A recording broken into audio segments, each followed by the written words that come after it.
happy Monday, everybody. Welcome to the Brownwood Lions Coach Show here on KOXE. I am Derek Stuckley, along with Brownwood Lions head football coach. Head football coach with this guy, Sammy Burnett. And unfortunately, Coach, our 2023-2024 athletic season has come to an end. It has. I hate to say our boys dropped their game on Friday to Decatur 3-0. Lost that series 3-2, 3-0. We're very proud of our kids and the season they had. Coach Sanford's first year and what he's done in his first year was phenomenal. I thought we had great senior leadership, but it all boiled down to something that we talked about, previously, our inability to put runs on the board. Had great pitching, played pretty good defense for the most part. Had some errors in that second game that cost us. I think Giovanni Figueroa threw one hitter, but yet we allowed 3 runs, and only scored 2 runs in those 2 games. We made the comment, if we can score 5 or 6 runs, felt like we go as far as we want to go, but it just didn't happen.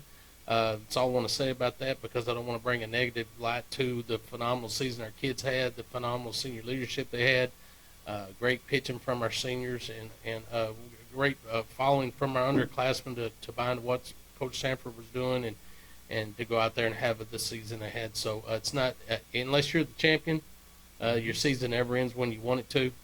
Everything happens for a reason. But, again, I tip my hat to the baseball team, the program, for what they did, the character they showed, the tenacity and the work ethic and their desire to be successful. So, all in all, outstanding season for them. Those seniors, I wish them the best of luck in their future endeavors. Several of them are going to play at the next level, so good luck to them. Congratulations to them once again. Went to Lubbock and got to see tennis play in the regional tennis tournament. Had 3 groups playing there. Our doubles team, which was let me find them. Blake Hutchins and Caleb Dietland. I'm always struggling with that. I thought they played really well. Played a good Seminole group, 2 big old tall kids, a lot of range. You got 4 guys on the court. 2 of them are 6 foot something with long wingspan. It was hard to get the ball by them. They actually dropped their first match, so it's a single elimination and you're done.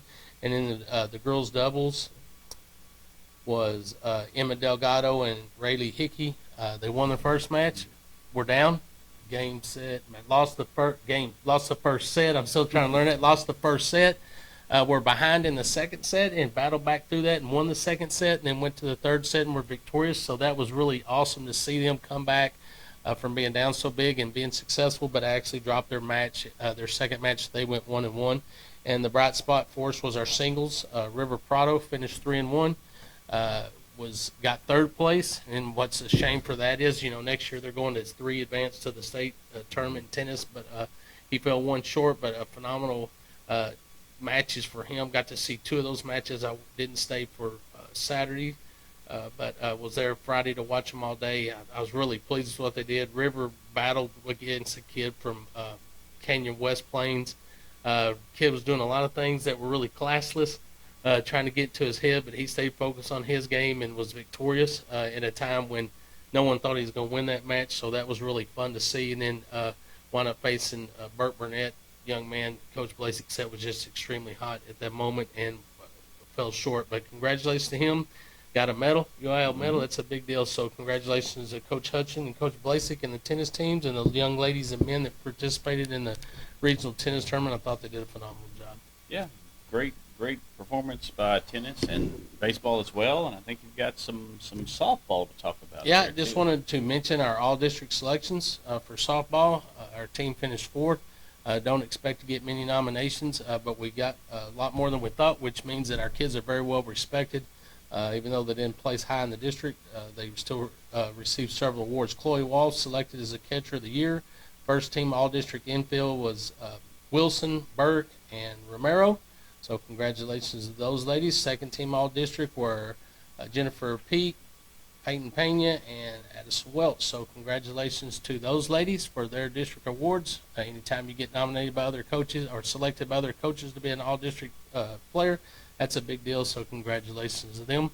And all in all, wrapping up our spring, I thought we had a phenomenal spring. A lot of success in all programs across the board, from track to baseball to softball to powerlifting to tennis to what am I missing? Soccer. I thought it was a great spring for us. Now it's time to reset and it's already started again. It never ends for us. 7-on-7. We canceled the 7-on-7 league tonight. We're going to try to do that tomorrow night. It's just so wet out there. We're not going to complain about the rain. We need it badly, but we're going to try to see if it'll dry up some tomorrow and see if we can't get out there tomorrow afternoon. If we can't get out there tomorrow afternoon in league play, we'll try to get out there Wednesday if the coaches want to come over and do that. But we need to get in work. Correction I do need to make. I've been saying that we're going to Graham for our first 7-on-7. I'm mistaken as usual. That's Mineral Wells. Sorry. I was thinking it was Graham. We're going to Mineral Wells on May the 25th. That's not too many days away. We got to get prepared for that. Well, this is one of those terms, because sometimes you play in one town, and like the Prosper thing, it was the Prosper tournament where we played, where were we, Justin Northwest or somewhere? Yep. So that was Ponder tournament. Ponder, we played Ponder, in somebody. But from my understanding, we are playing in Mineral Wells. There's a Graham one too, and you play in two different towns in that one as well. My mistake. I knew it. I just for some reason got stuck in my head what we've done in the past. But on the 25th, we'll travel to Mineral Wells to play that first qualifier. We'll host our qualifier on June the 1st at Brownwood, and then our last one is going to be at Jim Ned on June the 8th. Okay. You mentioned recapping the spring, but going all the way back to the fall and August, it was a great year athletics-wise. Yeah. All in all, as an athletic director, I'm extremely proud. We talk about and share with our kids, where we are now compared to where we were when we first got here. 7 years ago when I first came home, and the state of affairs is what it is. It was what it was. It's not the same anymore. We have a lot of kids that are have high expectations. They develop a work ethic where they basically run the program. It's nice as a coach to go in knowing what our kids know what we expect of them. They know their schedule, know what we have to do. You don't have to beg them to do it. They go in there and they encourage each other. They work extremely hard, developed a great work ethic since their 7th grade year, and they're starting to see the rewards for that. And like I told a lot of those seniors with the new facilities coming in and all that, you may not have an opportunity to play in those facilities, but if it wasn't for you and the success that you're having and the culture that you built and the enthusiasm that you had, that people have for what's going on in our athletic program, we wouldn't have been able to get these facilities anyway. So it's because of them that we're having the opportunity to get these, in my opinion, because it starts with them. If you're not having success in your programs, people aren't going to want to invest the money to try to help you out. But I think that senior class had a strong run from junior high on since we've been here. And SOAR was set the foundation for the excitement that we've had throughout the years and the growth that we had throughout the years. And it has afforded us the opportunity to get the community to support us even more and to pass those bonds so that we can have the facilities that we will have in the future. So, again, what a great athletic season 23-24 was. And we start again getting ready for 24-25, but I want to make sure we take the time to commend and thank those that young men and women that have built the foundation that we came in 7 years ago and set the foundation of what we wanted and the expectations. Those kids are running with it, and they're going to be better off for it. I think their future's bright. They have the foundation that they need to go out and be successful in any endeavor that they challenge with the courage and strength to know that they can do it. So that's our job as coaches, is to build young men and women through athletics. I think we're doing a good job of that with our coaching staffs. I think it's evident with the success our kids are having, and our kids' desire and ability to be different, to be great, and not to just conform to the world around them, but to be special and to be different and go set the tone for their future. So I'm extremely pleased. Yeah, very well said. You mentioned facilities and foundation. Went out by the stadium Friday, and there is quite the foundation of rock. Yes. We had a good base. I talked to Hellas one afternoon when I was out there, and they were going to add some more aggregate rock to set it in, so to make sure the base is strong, but yet, potable? Is that the word I'm looking for? To where it drains better? I don't know if that's the right word, but to make sure that it drains correctly, and that you have a problem with sinkholes and things like that, but make sure that base is right. Then they'll come in and put that turf down. It won't take them long when they get that foundation set or that base set properly, and then they'll start laying in that turf, and then that should be done somewhere in 1st of June, if I'm not mistaken, with the lighting and the turf. And then as soon as that's about wrapping up, you're going to see baseball and softball the demolition starting June the 3rd. So I'm excited. Like I said before, I'm excited to see that. I'm excited when those kids come back at the end of the summer to see the progress that has been made. And baseball is pretty much starting over from scratch. Yeah, pretty much. I mean, redoing all the fences. Of course, those bleachers that are at more South Off Field are the visiting bleachers at O-Line Stadium. So they've been around longer than I have. Yeah. And that's a long time, may I say. But so that's going to be redone. Bleachers will resemble, it's the same company that did the girls, so they're going to look a whole lot alike. They'll just be larger just because baseball venue is larger than softball venue. You'll have new turf, new lighting for both facilities. You'll have new concession stand and restrooms for the boys' side. On the press box, it'll look almost identical to the girls' press box. That's a match, of course, and new fencing around, 2 berms being built in the outfield with the extra dirt. We're having a 360 parking space parking lot done in between the fields, which will enter from Magnolia. And the extra dirt that you got to move or find a place to put, Dr. Young, I think, came up with the idea of what about some berms.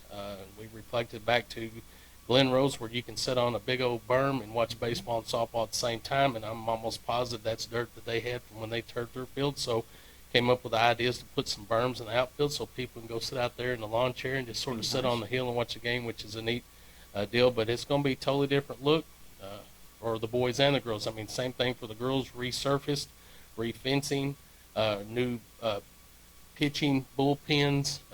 They'll still have the same restrooms. I think the only difference is the bleachers, the restrooms, and the concession stand for the girls. But everything will be just renovated just like the boys, except the boys are getting new press box, restroom, and concession stand. All right. Well, the seasons are over, but the construction is about to be Just in begun. high gear. Yeah. Speaking of high gear, I wish that indoor and that Snodgrass was in high gear, but it's not because of the weather. But I saw them pump a ton of water off last week. Though today it's not near as much as there was, so hopefully they can get that dried out and continue work there. Again, the Snodgrass building looks like it's projected to be done around October or November. Hopefully October. It'd be nice to get our things moved back in and be at home over there and be able to work out our kids, boys and girls, in those facilities, because right now we're having to bus everybody, our girls and boys, over to the junior high and get work done over there. And it's that's towards the middle end of the football season. It'd be nice to have those facilities by the time we get to the playoffs, hopefully, and be able to just house ourselves right there and get our work done that we need while we're there. Something that just popped in my head. Football schedule-wise, the Ingleside game. Have y'all got that We finalized? did. That's going to be that Friday of the week 6. I think that is, get me lying what the date is. I can't Whenever it remember is. off the top of my head, but that game will be held at Bernie High School facility, high school stadium. That's shared by Bernie and Bernie Champion, but that game has been locked down. Couldn't get the Alamo Dome and couldn't get Hero Stadium in San Antonio. Looked at Bernie. Bernie's about 245 for us and about 240 for them, somewhere in there. So we're going to host that game. That game's going to be held at Bernie High School Football Stadium, whatever that's called. And that's a Friday night, right? That is a Friday night, yes, sir. So every game's Friday Every this game's year. going to be on Friday night. I think there's one game that's at 7 o'clock, and I think that's at Wall. That's their choice. I try to keep all of our games at 7:30. That's what our district games will be, so we try to keep that same schedule. It's good. It's easier to remember than the last couple of Yeah, years. absolutely.